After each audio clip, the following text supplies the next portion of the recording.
Lakeshore Psychiatric Hospital closed its doors on September 1st, 1979. Its historic buildings, originally built by patient labor, were abandoned and begun to deteriorate. Over the years, they were even threatened with complete demolition and redevelopment.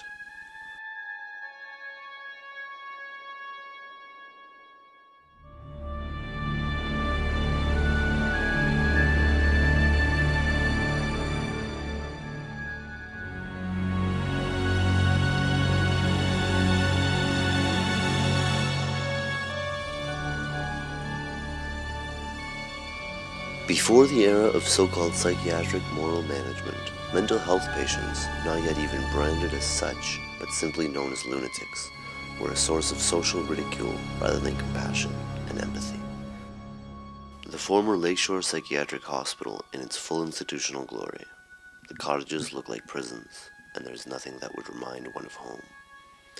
Quite the opposite, the buildings, especially the ones that are awaiting much-needed renovations, resemble prisons for criminals.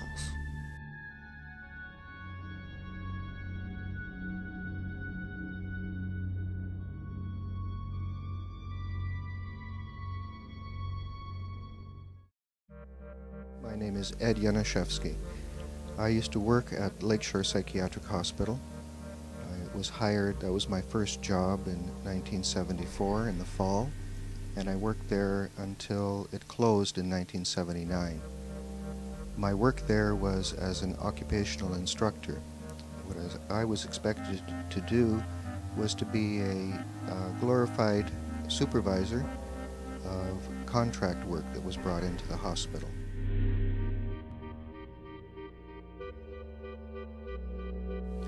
I remember when I first arrived at the hospital, it was kind of ominous, a very large series of buildings. They were starting to look quite run down. The impression was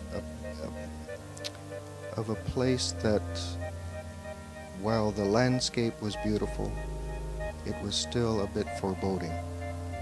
The building I was working in was in one of the modern buildings called the Trades Building. It had recently been built specifically to work as a small factory. The grounds were the highlight of the area.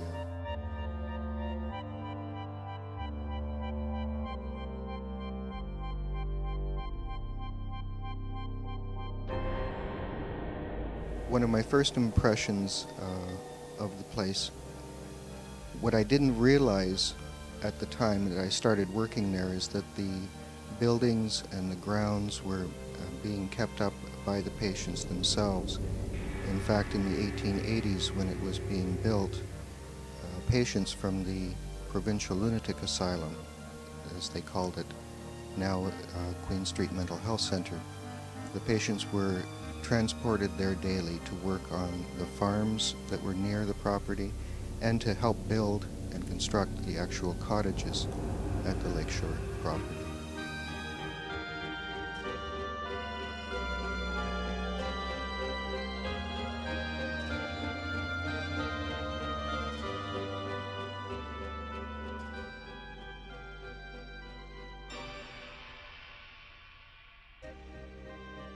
I was encouraged to look at the research of the cemetery in particular after speaking with the Psychiatric Survivor Archives group.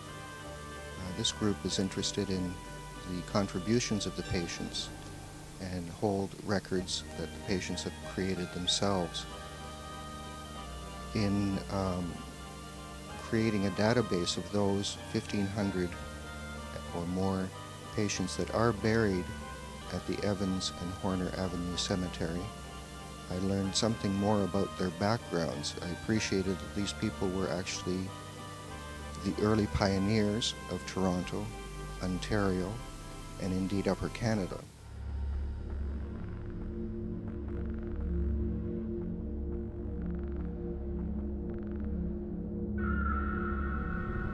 It has been 26 years since the former Lakeshore Psychiatric Hospital closed its doors. Since then, the former psychiatric patients and survivors and the general public have started to help preserve the memory of the former patients.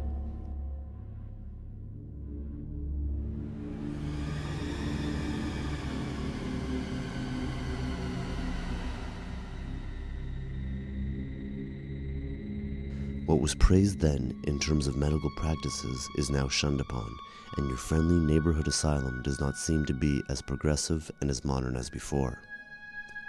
Nowadays, the local community and the whole city remember that these buildings must tell their stories, that they must somehow retell the human suffering that they've witnessed.